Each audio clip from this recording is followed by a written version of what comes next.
Magandang umaga, narito ang update ukol sa minomonitor natin na si Bagyong Ramil at sa magiging lagay ng panahon sa susunod na 24 oras.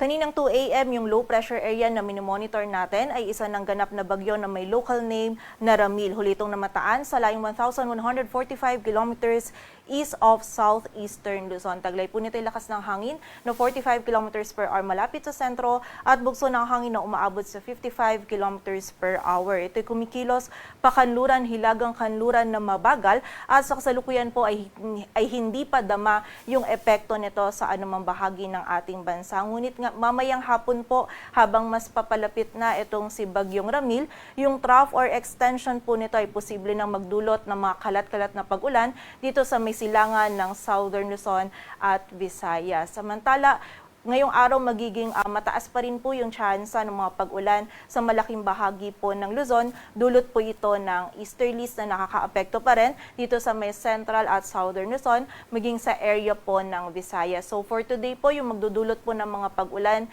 ay easterlies, kaya pag-iingat pa rin po para sa ating mga kababayan sa posibilidad ng mga pagbaha at pagguho ng lupa.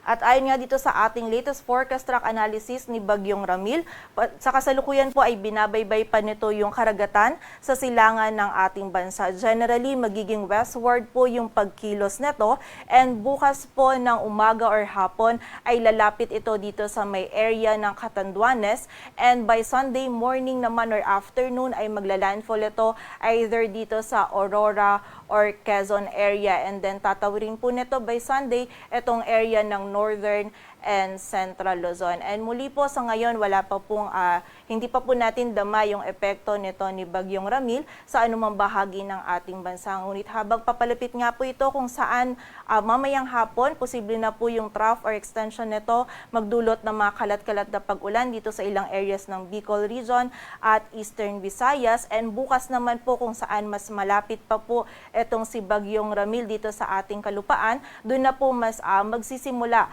na maramdaman po natin yung direct effect nito most likely dito po sa may Southern Luzon, Visayas area. And then by Sunday naman, habang ito ay patungo naman dito sa may area ng either Aurora or Quezon, ay mas mararamdaman na din po natin yung direct effect nito dito naman sa area ng Northern and Central Luzon. So expect po natin may mga malalakas na hangin po and mga pag-ulan na mararanasan yung malaking bahagi ng Northern and Central Luzon, maging yung silangan din po ng Southern Luzon at Visayas over the weekend. Kaya po pag-iingat at paghahanda para sa ating mga kababayan. And also hindi rin po natin inaalis yung possibility na magkaroon pa ng mas southward shift or maging mas mababa pa yung track nito ni Bagyong Ramil. Kapag po naging mas mababa pa yung track nito ni Bagyong Ramil, posible pong magbago yung ating landfall area or magiging dito po sa area ng Southern Luzon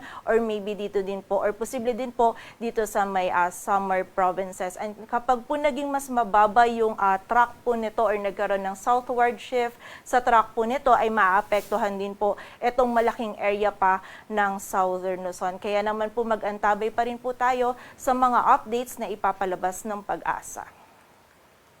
Sa kasalukuyan po, meron na tayong nakataas na wind signal number 1 dito sa may easternmost portion ng Quezon, maging dito sa Camarines Norte, Catanduanes, sa may area din ng Camarines Sur, Albay, northern and eastern portions ng Sorsogon, maging dito din sa may eastern portion ng Northern Samar. So paalala po para sa ating mga kababayan, for now hindi pa po nararamdaman yung malalakas na hangin na dala po ni Bagyong Ramil dahil ito pong wind signal natin ay meron tayong lead time na 36 hours. Ito po ay para makapaghanda yung ating mga kababayan. So most likely po mararamdaman po natin yung mga malalakas po na hangin na dala nito bukas dito po sa mga areas na ito. And habang mas papalapit po itong si Bagyong Ramil, madadagdagan pa po yung areas natin under wind signal. Highest possible po natin na maaring itaas ay wind signal number 2, but hindi pa rin po natin inaalis yung possibility na kapag nag-intensify pa into a severe tropical storm, itong si Bagyong Ramil, ay posible po tayong magtaas ng wind signal number 3. Kaya muli po, pag-iingat pa rin para sa ating mga kababayan, and yung ganito pong kalakas na hangin, posible pa rin po ito magdulot ng mga damages, lalong-lalo na sa mga structures na gawa sa light materials. Kaya po paghahanda para sa ating mga kababayan. Samantala, para naman po sa mga pag-ulan, bukod po sa trough nito na posible na makaapekto mamayang hapon dito sa may silangan or sa ilang areas ng Bicol Region at Eastern Visayas, bukas po mas mararamdaman na yung direct effect nito ni Bagyong Ramil. Posible na po yung 50 to 100 millimeters of rainfall dito sa Quezon, Camarines Norte, Camarines Sur, maging sa Catanduanes, Albay, Sorsogon at sa Northern Samar. Kaya muli po, paghahanda para sa ating mga kababayan and doble ingat po sa banta ng mga pagbaha at pagguho ng lupa. And na-expect po natin by Sunday, mas malaking area pa po yung makakaranas ng mga malalakas po na pagulan na dulot ni Bagyong Ramil. Kaya naman muli mag-antabay labang po sa updates na ipapalabas po ng Pag-asa. Para naman sa lagay ng dagat baybayin ng ating bansa, wala pa po tayong nakataas na gale warning, ngunit iba yung pag-iingat pa rin sa mga kababayan natin na maglalayag dito sa may northern and eastern seaboards ng Luzon, kung saan magiging katamtaman hanggang sa maalon po yung lagay ng ating karagatan. And in-expect naman natin mamayang hapon or bukas ng umaga, posible na po tayong magtaas ng gale warning dito sa may northern seaboard ng Eastern Visayas maging sa seaboards ng Southern Luzon. At para naman sa magiging lagay ng panahon ngayong araw ng Biyernes, magiging maulap po yung kalangitan. May mga kalat-kalat na pag-ulan po tayong mararanasan, most likely simula po mamayang hapon onwards, dulot po ng trough or extension ni Bagyong Ramil. Dito po yan sa area ng Albay, Sorsogon at Catanduanes. Samantala, magiging makulimlim din po yung panahon. Any time of the day, posible po yung mga pag-ulan din dito sa Metro Manila, maging sa area din ng Calabarzon, rest of Bicol Region, Marinduque, Oriental Mindoro, maging sa bahagi din po ng Romblon, dito sa Bulacan, Aurora, Isabela at mainland Cagayan, dulot po ito ng easterly. So kapag po tayo ay lalabas, huwag natin kalilimutan yung mga pananggalang natin dito sa mga pag-ulan na ito. And also, doble ingat pa rin sa posibilidad ng mga pagbaha at pagguho ng lupa. Samantala, for the rest of Luzon naman, may mga isolated po tayong mga pag-ulan o yung mga biglaang pag-ulan, pagilat at pagkulog na mararanasan, dulot pa rin ng easterlies.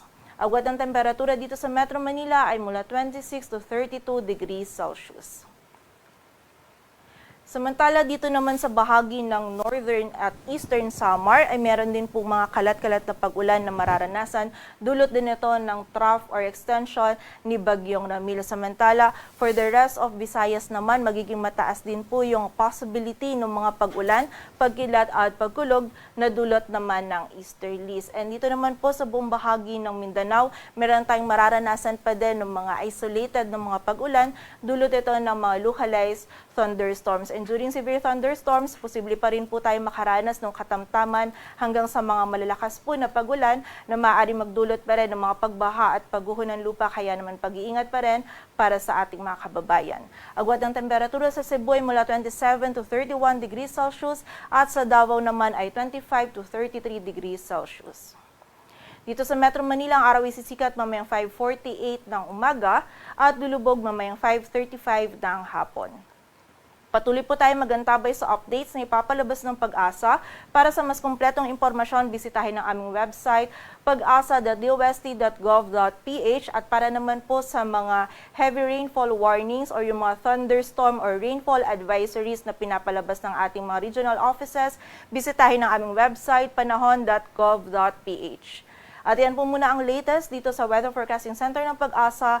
Grace Castañeda, magandang umaga po.